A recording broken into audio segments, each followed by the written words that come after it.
Salam xanımlar, bugün çox məşhur 4 növdə sushi rol hazırlayacağam. Əmin olun ki, sushi barlarda yediyiniz sushilərdən heç də geri qalmayacaq. Sushinin sirri buradan başlayır. İlk olaraq sushi izunu hazırlayıram. 50 qram düyü sirkəsinin üzərinə 1 xörək qaşığı şəkər tozu, 1 çay qaşığı duz əlavə edirəm. Şəkər tozu əriyənə qədər ocağın üzərində qarışdırıram, qaynamağa qoymuram. Sushi izu hazırdır. İndi düyünü hazırlayırıq. Sushi üçün nəzərdə tutulan düyünü yaxşıca yuyub nişastasını aparıram və üzərinə keçənə qədər su əlavə edib vamodda bişirməyə qoyuram. Düyü artıq bişib hazırdır. Düyünü ocaqdan götürüb başqa bir qaba köçürürəm. Üzərinə sushi izu əlavə edirəm və dəmlənməsi üçün kənara qoyuram. Düyü dəmləndikdən sonra yapışqan və parlaq olur.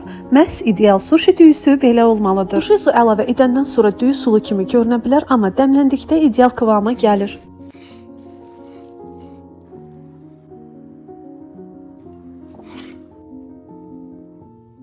İndi isə sushilərin içinə qoyacağım ərzaqları bir-bir doğramağa başlayıram. Gördüyünüz kimi xiyarın içinin sulu hissəsini çıxarıram, sonra uzun-uzun doğrayıram.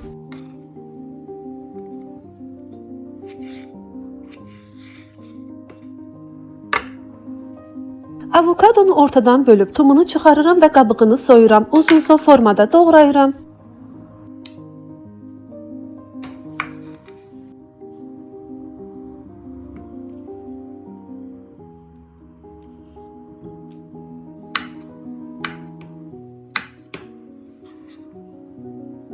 Krab çubuqlarını da eyni qaydayla uzun formada doğrayıram.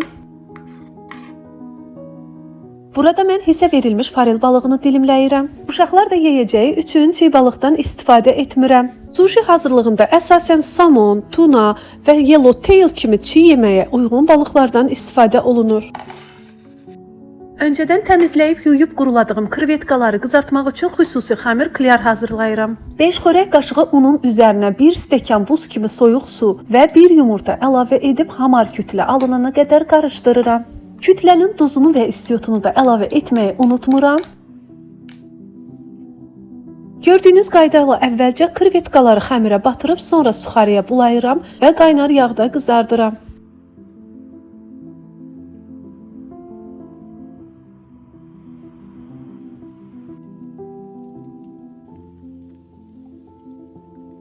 Krevetkaları çox da qızardıb qurutmamağa diqqət edin. Mənim uşaqlarım krevetkaları belə qızarmış sevdiyi üçün biraz qurutdum. Burada mən özüm istifadə edib çox bəyəndiyim krem pendiri sizə göstərirəm.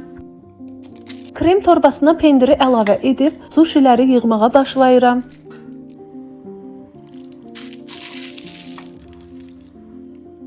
Sushiləri bükmək üçün bambuk sushi matını streçlə bağlamışam ki, həm yapışmasın, həm də rahat bükülsün deyə. Gördüyünüz kimi nori vərəqinin parlaq tərəfi aşağıda qalır, dığır və kobud tərəfinə sushini yığmağa başlayıram. Bu prosesdə düyünü yayarkən əlimi suya batırıram, yoxsa düyü yapışar və yaymaq çətin olar. Yeri gəlmişkən mən Philadelphia rolu hazırlayıram. Düyünü norinin üzərinə yayıram, çevirirəm, düyü çöldə qalır. İçliyi norinin üzərinə yerləşdirirəm. Krem pendiri, avokadonu, xiyarı norinin arasına yerləşdirirəm və bükərək sonda üzərinə farel balığı dilimlərini də düzüb Philadelphia rolu hazır vəziyyətə gətirirəm.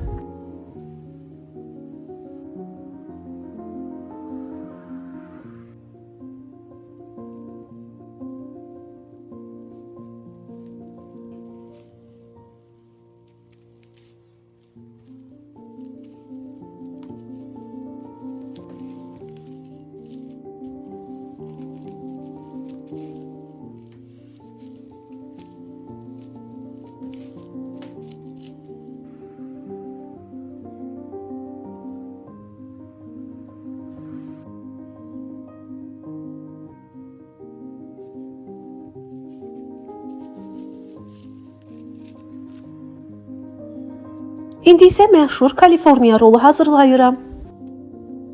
Eyni qaydayla əlimi suya bulayaraq düyünü norinin üzərinə yayıram. Eyni ilə Philadelphia rolu kimi düyü çöl hissədə qalmalıdır.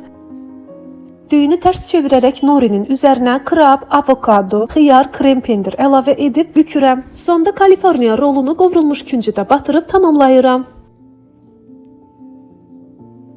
Gördüyünüz kimi sushi hazırlığında əlavə duzdan istifadə etmirəm, çünki onu soya sosu ilə yeyirik və soya sosunda kifayət qədər duz var.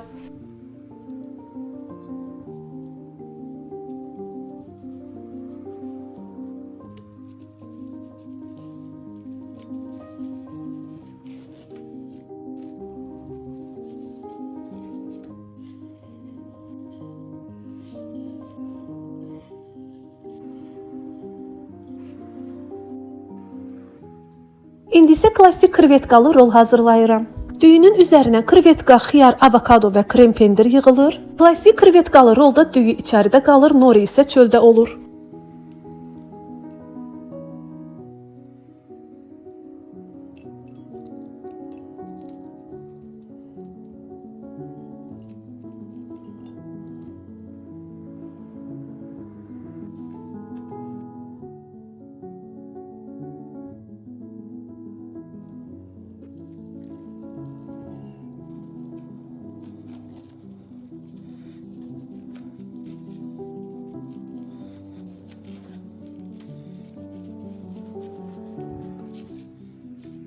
Hot roll, yəni qızardılmış isti rol hazırlayıram.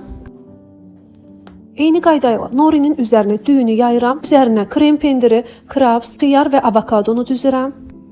Hot rollun xırt-xırt olması üçün adətən xüsusi pankodan istifadə olunur.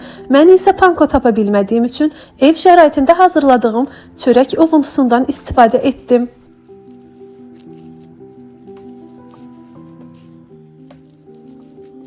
Hazır bükülmüş rola əvvəlcə yumurta çəkib sonra çörək ovuntusuna batırıb yağda qızardıram. Daha xırçıldayan nəticə üçün əvvəlcə yumurtaya batırıb sonra una bulamaq, yenidən yumurtaya batırmaq və sonda çörək ovuntusu ilə örtmək məsləhətlidir.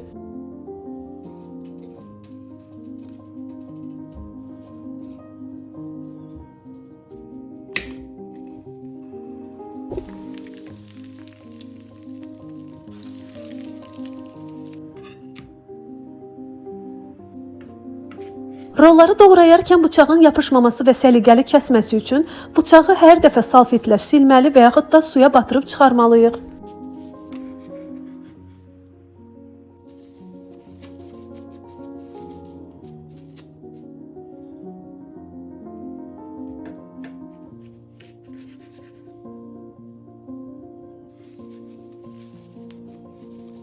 Budur, suşilərimiz artıq hazırdır. Videonu bəyəndinizsə like etməyi və kanala abunə olmağı unutmayın. İzlədiyiniz üçün təşəkkür edirəm. Növbəti videolarda görüşənədək hələlik.